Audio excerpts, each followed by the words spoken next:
നമസ്കാരം, ഞാൻ രാകേഷ് ജി. നമ്മുടെ വാഹനത്തിൻ്റെ യാത്രാസുഖം എങ്ങനെ കൂട്ടാൻ സാധിക്കും? ഇങ്ങനൊരു സംശയം എൻ്റെ ഒരു സബ്സ്ക്രൈബർ ചോദിച്ചിട്ടുണ്ടായിരുന്നു. സൂരജ് കേസ് ആണ് ചോദിച്ചിരിക്കുന്നത്. 2-3 ചോദ്യങ്ങൾ ചോദിച്ചിട്ടുണ്ട്. അതായത് ഒന്നാമത്തെ ചോദ്യം, ചേട്ടാ നമ്മുടെ കാറിൻ്റെ യാത്രാസുഖം എങ്ങനെ കൂട്ടാൻ പറ്റും?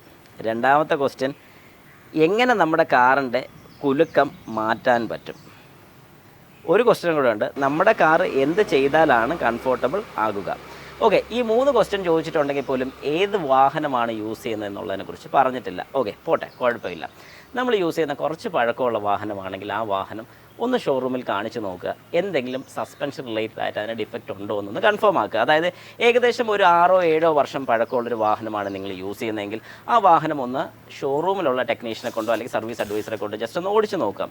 അങ്ങനെ ഓടിച്ച് നോക്കുമ്പോഴത്തേക്ക് നമുക്ക് ഏകദേശം ആ വാഹനത്തിന് എന്തൊക്കെ കംപ്ലയിൻ്റ് ഉള്ളതിനെക്കുറിച്ചൊരു ഐഡിയ കിട്ടും. കാരണം ഷോക്കിൻ്റെ കാര്യം ഞാൻ എടുത്ത് പറഞ്ഞതിൻ്റെ കാര്യം, യാത്ര കംഫോർട്ടബിൾ അല്ല എന്ന് പറയുന്നതിൻ്റെ പ്രധാന കാര്യം നമ്മുടെ സസ്പെൻഷൻ തന്നെയായിരിക്കും. ഒരുവിധം നമ്മുടെ സസ്പെൻഷൻ തന്നെയായിരിക്കും. കാരണം അൺഈവൻ ആയിട്ടുള്ള റോഡ്സിൽ കൂടെ പോകുന്ന സമയത്തോ നല്ല റോഡ്സിൽ കൂടെ പോകുന്ന സമയത്തോ ഒരു ഹൈക്കൊക്കെ വരികയാണെങ്കിൽ പോലും ഈ ഒരു ഇമ്പാക്റ്റ് സപ്പോർട്ട് ചെയ്യാൻ നമ്മുടെ ഷോക്കിന് പറ്റിയില്ലെന്നുണ്ടെങ്കിൽ അല്ലെങ്കിൽ ചെയ്യുന്നില്ലെന്നുണ്ടെങ്കിൽ നമുക്ക് യാത്രാസുഖം വളരെ കുറയും. പിന്നെ വേറൊരു കാര്യം എന്താണെന്ന് ചോദിച്ചു കഴിഞ്ഞാൽ, ചില വാഹനങ്ങളുടെ ഷോക്ക്, നമുക്ക് ഓട്ടം കുറവുള്ള വാഹനങ്ങളുടെ ഷോക്ക് ഹാർഡായി പോകുന്നൊരു പ്രശ്നം ഉണ്ടാകുന്നുണ്ട്. അതായത് ചെറിയ രീതിക്കല്ല, നല്ല രീതിക്ക് തന്നെ ഇത് ഹാർഡായി പോകും. അങ്ങനെ വരുന്ന സമയത്ത് നമ്മൾ വലിയ ഗട്ടറല്ലാത്ത ചെറിയ കോൺക്രീറ്റ് റോഡിൽ കൂടെ പോയാൽ പോലും ഈ അപ്പ് ആൻഡ് ഡൗൺസ് നമ്മുടെ ഷോക്ക് എടുക്കത്തില്ല. ആ ഒരു ഇമ്പാക്റ്റ് ഫുള്ള് നമ്മുടെ വാഹനത്തിലോട്ടായിരിക്കും വരുന്നത്.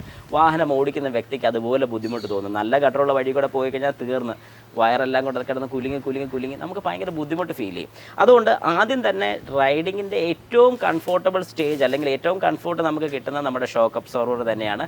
ഈ പറയുന്ന ഷോക്കിന് എന്തെങ്കിലും പ്രശ്നം ഉണ്ടെന്നുണ്ടെങ്കിൽ അത് മാറി വിടുക. അത് റീകണ്ടീഷൻ ചെയ്യാൻ നിൽക്കരുത്, ബുഷ് മാറി നിൽക്കാൻ നോക്കരുത്. ഷോക്ക് ഹാർഡാണെങ്കിൽ ഉറപ്പായിട്ട് നിങ്ങൾ മാറി വിടുക. ഇനി ഏകദേശം ഒരു 6 വർഷത്തിന് മുകളിൽ പഴക്കമുള്ള വാഹനമാണ്, ഷോക്കിന് കംപ്ലയിൻ്റ് ഉണ്ടെങ്കിൽ 4 ഷോക്കും പറ്റുമെങ്കിൽ റീപ്ലേസ് ചെയ്യുക. കാരണം യാത്രാസുഖം കൂട്ടണമെന്നുണ്ടെങ്കിൽ ഫ്രണ്ടിലത്തെ ഷോക്കിന് പ്രശ്നമുണ്ട്, ബാക്കിലത്തത് പകുതി കണ്ടീഷൻ ഓക്കെയാണ്, പകുതി മോശമാണെന്ന് പറയുകയാണെങ്കിൽ ഉറപ്പായും അത് റീപ്ലേസ് ചെയ്ത് തന്നെ വിടുക. കാരണം ഒരു ഷോക്ക് മാറി മറ്റേ ഷോക്ക് പഴയതാണ് കിടക്കുന്നതെങ്കിൽ നമുക്ക് ആ ഒരു പുതിയ ഷോക്ക് ഫ്രണ്ടിൽ ഇടുന്നതിൻ്റെ പോലെ ഒരു ബെനിഫിറ്റ് കിട്ടത്തില്ല. പിന്നെ റൈറ്റ് സൈഡിലെ ഷോക്കാണ് പോയത്, ലെഫ്റ്റ് സൈഡിൽ ഫ്രണ്ട് റൈറ്റ് സൈഡ് ഷോക്ക് പോയതാണ്, ഫ്രണ്ട് ലെഫ്റ്റ് സൈഡിലെ ഷോക്ക് കുഴപ്പമില്ല എന്ന് പറഞ്ഞാൽ പോലും രണ്ടും ഒരേ സമയത്ത് നിങ്ങൾ വാഹനം മേടിച്ച സമയത്ത് വന്നതാണ്. ഒരെണ്ണം പുതിയതും ഒരെണ്ണം പഴയതും ഒരു കാരണവശാലും ഇട്ട് ഓടിക്കരുത്. ഓടിക്കുന്ന സമയത്ത് അല്ലെങ്കിൽ നമ്മൾ മാറുന്ന സമയത്ത് രണ്ടും മാറി വിട്ടോണം. റൈറ്റും ലെഫ്റ്റും ഒരുപോലെ തന്നെ മാറി വിട്ട് കഴിഞ്ഞാൽ ഈ പറയുന്ന ബുദ്ധിമുട്ട് മാറി കിട്ടുന്നതായിരിക്കും. ഇനി അതല്ല, യാത്രാസുഖത്തിൽ വേറെ എന്തെങ്കിലും പ്രശ്നമാണ്, ഇനി ടയറിൻ്റെ ചെക്ക് ചെയ്ത് നോക്കുക. ഞാൻ ഷോക്ക് മാത്രം ഇപ്പോൾ എടുത്ത് പറഞ്ഞോളൂ, നിങ്ങളുടെ ടയറിൻ്റെ കണ്ടീഷനും ഒരു വലിയ വിഷയം തന്നെയാണ്.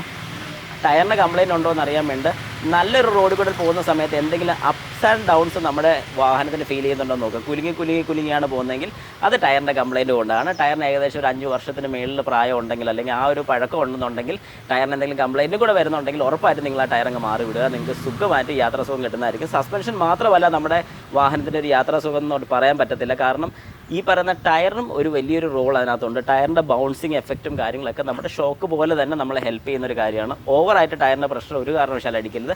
ടയർ പ്രഷർ എപ്പോഴും കറക്റ്റായിട്ട് മെയിൻറ്റെയിൻ ചെയ്യാൻ ശ്രമിക്കുക. ഓവറും ആകരുത്, ഒത്തിരി ഡൗണും ആയി പോകരുത്. ഒരു കറക്റ്റ് ലെവലിൽ തന്നെ ടയർ പ്രഷർ മെയിൻറ്റെയിൻ ചെയ്ത് കഴിഞ്ഞാൽ ഈ പറയുന്ന പോലെ നിങ്ങളുടെ യാത്രാസുഖം പക്കയായിരിക്കും.